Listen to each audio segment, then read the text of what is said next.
በስመ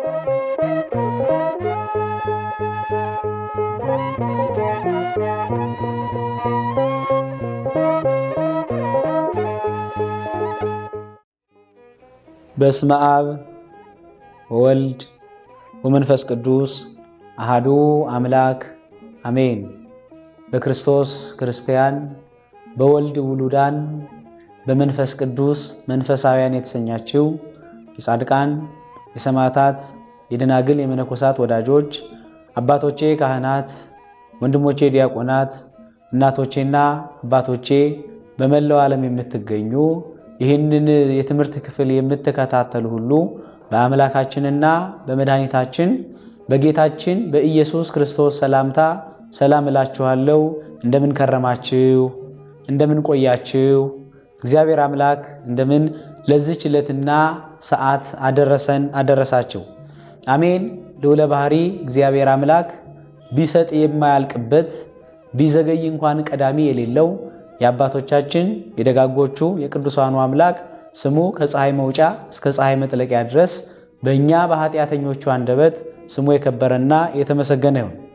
እንግዲህ እግዚአብሔር ቢወድና ቢፈቅድ ለዛሬ የምንማማርበት የምንነጋገርበት የትምህርታችን ሐሳብ የሚሆነው ማህተብ ለምን እናስራለን? እንግዲህ ብዙ ሰዎች በአንገታቸው ላይ ማህተብ ያስራሉ። ብዙ ክርስቲያኖች በአንገታቸው ላይ ማህተብ አለ፣ መስቀል አለ። ነገር ግን የምናደርግበት ምክንያት የሚደረግበት ምስጢራዊ ትርጉም አገልግሎቱ ግን ምን እንደሆነ ብዙ ሰዎች አያውቁም።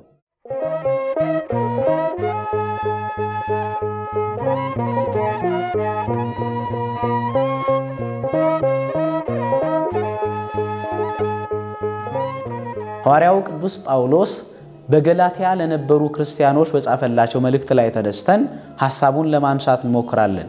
የሐዋርያው ቅዱስ ጳውሎስ መልእክት ለገላትያ ሰዎች ምዕራፍ 6 ቁጥር 17 ላይ እንዲህ ይላል፣ እኔ የኢየሱስን ማህተም በስጋዬ ተሸክሜያለሁና ይላል። ስለዚህ አንገታችን ላይ ማህተም ማድረግ የሚያስፈልገን የክርስቶስ መሆናችንን ለመመስከር እግዚአብሔር አምላክ ከኛ ጋር እንደሆነ እኛም ደግሞ ከእርሱ ጋር እንደሆንን ለመመስከር ሐዋርያው ቅዱስ ጳውሎስ ይህንን መልእክት ልኮልናል።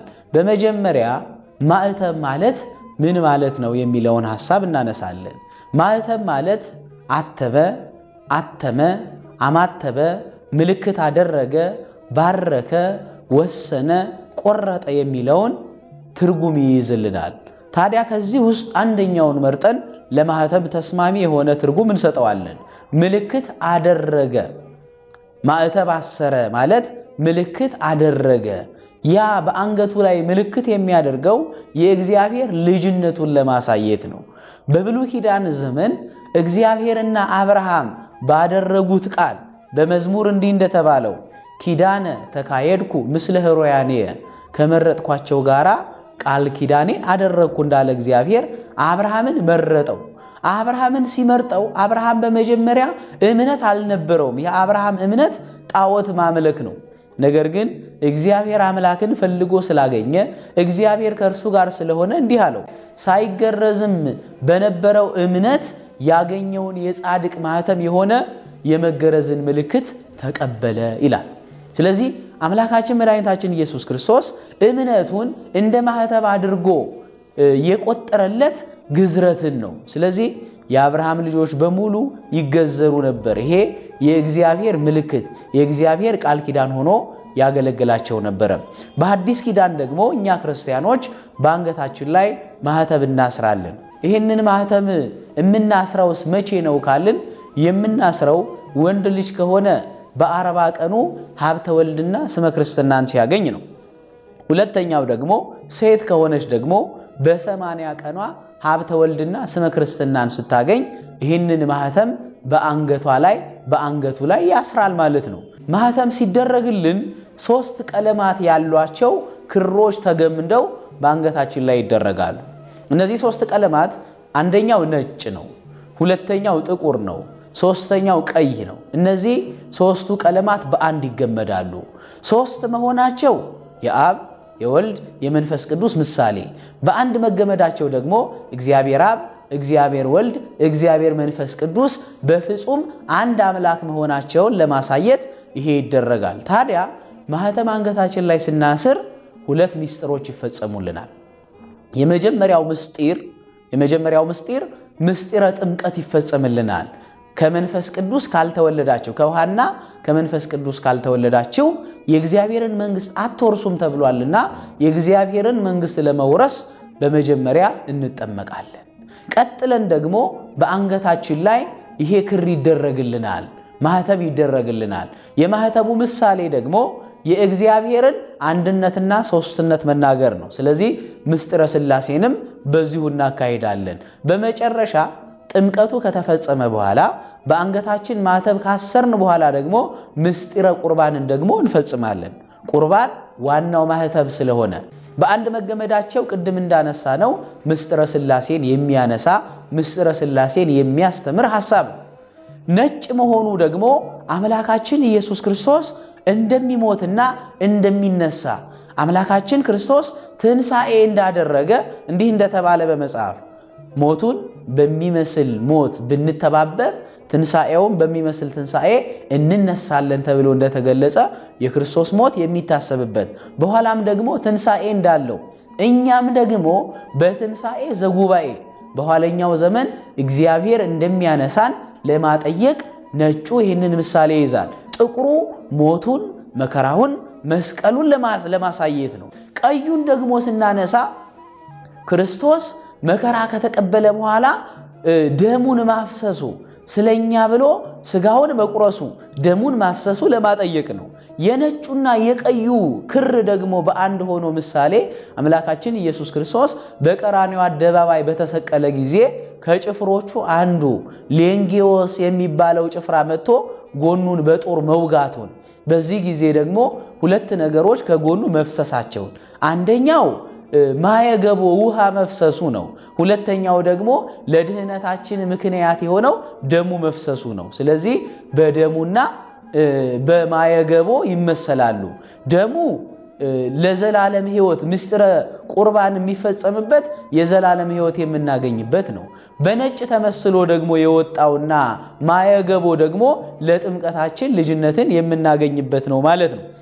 በዮሐንስ ወንጌል ምዕራፍ 16 ቁጥር 33 ላይ እንዲህ ተብሏል፣ በዓለም ሳላችሁ መከራ አለባችሁ ብሎ ነግሮናል አምላካችን ክርስቶስ። ስለዚህ በአንገታችን ላይ ማህተም ስናስር ብዙ መከራዎች ሊመጡብን ይችላሉ።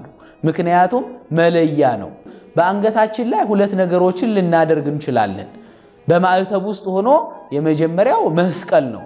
መስቀል ኃይልነ፣ መስቀል ጽንዕነ፣ መስቀል ቤዛነ፣ መስቀል መድኃኒተ ነፍስነ እንደተባለ ሁላ መስቀል ኃይላችን ይሆናል። መስቀል መከታችን ስለሚሆን በአንገታችን መስቀል እናስራለን። ሁለተኛው ደግሞ ስመ እግዚአብሔር ያለበት ክታብ በአንገታችን ላይ ይታሰራል። እንግዲህ ብዙ ጊዜ በአንገታችን ላይ የሚታሰሩ ክታቦች የሰባቱን መላእክት ቃል የያዘ የሰባቱን መላእክት ድርሳናት የያዘ በአንገታችን ላይ ይታሰራል። እንግዲህ ሁለቱ አንድ ላይ ሆነው በአንገታችን ላይ እናስረዋለን። በመጽሐፍ እንዲህ ተብሏል።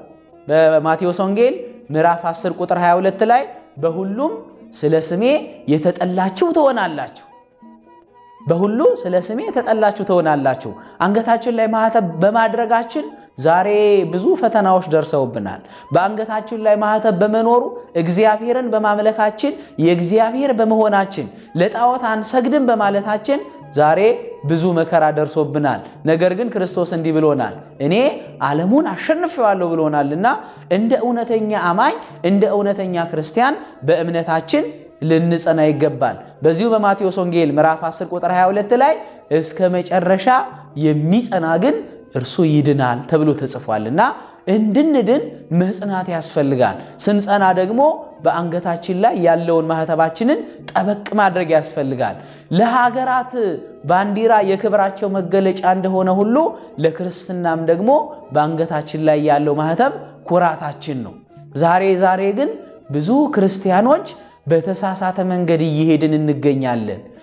ታዝባችሁ ከሆነ ምዕመናን አንዳንድ እህቶቻችን አንዳንድ ወንድሞቻችን ሰርጋቸው በሚደርስ ጊዜ ግብዣ በሚኖራቸው ጊዜ ይሄ መልኬን ያበላሻል፣ የፎቶውን ውበት ያጎድፈዋል ብለው በአንገታቸው ላይ ያለውን ክር ይበጥሳሉ።